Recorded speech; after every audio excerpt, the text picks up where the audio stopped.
दोस्तों, कहते हैं कि प्रतिभा उम्र की कभी भी मोहताज नहीं होती, क्योंकि आपके अंदर कुछ बड़ा सोच के करने की इच्छा और उसके हासिल करने का जुनून है, तो आपकी उम्र कोई मायने नहीं रहती।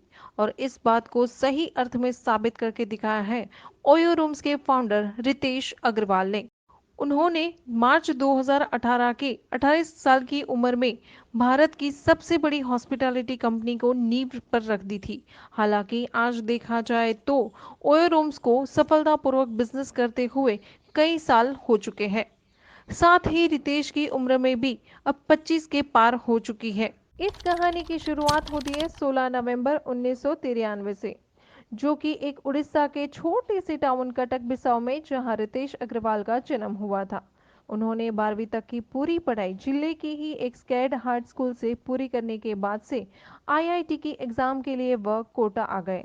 और यहाँ पर आने के बाद पढ़ाई के अलावा वह अपने दोस्तों के साथ अलग अलग जगह पर घूमना भी पसंद करते थे। साथ ही कोटा में रहकर उन्होंने एक किताब भी लिखी थी, जिसका नाम है a complete encyclopedia of top 100 engineering colleges. Ritesh ने 16 साल की उम्र में Tata institute of fundamental research में आयोजित एक एशियन साइंस कैंप में भी के लिए भी रितेश को सिलेक्ट किया गया था। कहा जाता है कि यह एक ऐसा स्टेज था कि पूरे एशिया के स्टूडेंट किसी भी प्रॉब्लम पर बात करके साइंस और टेक्नोलॉजी की मदद करते हैं। उसके अलावा रितेश को अलग अलग स्टार्टअप्स के साथ के बारे में पढ़ने का भी शौक था। मुंबई और दिल्ली में होने वाले अलग अलग सम्मेलन में भी हिस्सा लेने के लिए वह आया करते थे। और यही वजह थी कि रितेश को अपने बजट के अंदर ही होटल खोज कर रहना पड़ता था। दोस्तों, इसी तरह से पैसे की बचत करते करते ही रितेश के दिमाग में एक आइडिया आया।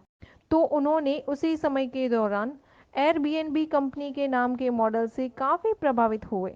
और दरअसल एयरबीएनबी कंपनी सैन फ्रांसिस्को के ऑनलाइन मार्केटप्लेस और हॉस्पिटैलिटी सर्विस प्रोवाइड करने वाली कंपनी ही है। और फिर पूरे प्लानिंग के बाद साल 2012 में रितेश ने अपने पहले स्टार्टअप ओराविल स्टेज के बारे में शुरुआत की। इस कंपनी का मुख्य उद्देश्य यही था कि लोगों को कम दाम पर कमरे उपलब्ध करना, जिसे लोग ऑनलाइन भी बुक किया जा सके। दोस्तों, रितेश ने अपनी यह कंपनी शुरू करने के पहले से ही अपनी नॉलेज हासिल कर ली थी। तो उन्हें पता था कि कैसे फंडिंग लेनी है और कैसे आगे बढ़ के काम को अंजाम तक पहुंचाना है। रितेश की नॉलेज और मेहनत की वजह से ही उन्हें बहुत जल्द वेंचर नर्सरी से 30 लाख रुपए की फंडिंग मिल गई। इसी तरह रितेश को अपने बिजनेस को आगे बढ़ाने के लिए पर्याप्त पैसे उपलब्ध थे। ऑरवेल स्टेज के एक ऐसा स्टार्टअप था जहां उनको कस्टमर के लिए कम पैसों में कमरे तो अरेंज कर दिया जाता था, लेकिन प्रॉब्लम यह आती थी कि उनकी सुख सुविधाओं पर ध्यान नहीं दिया जाता था। उसकी वजह से धीरे धीरे ऑरवेल स्टेज की लोकप्रियता का ग्राफ नीचे आता गया। उसकी वजह से रितेश ने आगे चलकर इन खामियों के बारे में रिसर्च करके ओयो रूम्स के अंतर्गत रीलॉन्च किया। और इस बार यात्रियों को कम दाम के साथ साथ उनकी सुविधाओं पर पूरा ध्यान दिया गया था। अब हर ओयो रूम्स का स्टैंडर्ड सेट कर दिया गया था, जिसे कि सभी होटल्स को फॉलो किया जाए। दोस्तों, इन्हीं छोटी बड़ी इम्प्रूवमेंट्स के कारण ही रितेश अग्रवाल की कंपनी देश की सबसे बड़ी हॉस्पिटैलिटी सर्विस प्रोवाइडर में से एक मानी जाती है।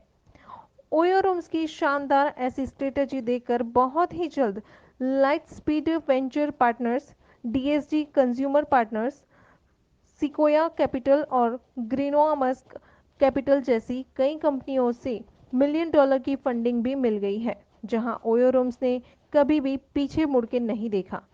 ओयो रूम्स न केवल भारत और दुनिया के कई देशों में भी छा गया है। देखा जाए तो ओयो रूम्स की कहानी वह हर एक युवा के लिए प्रेरणादायी है, जो सच में अपने सपने को पूरा करने की चाहत रखता है और कुछ करना चाहता है। मैं उम्मीद करती हूँ कि ओयो रूम्स की यह हमारी कहानी आपको अच्छी लगी होगी।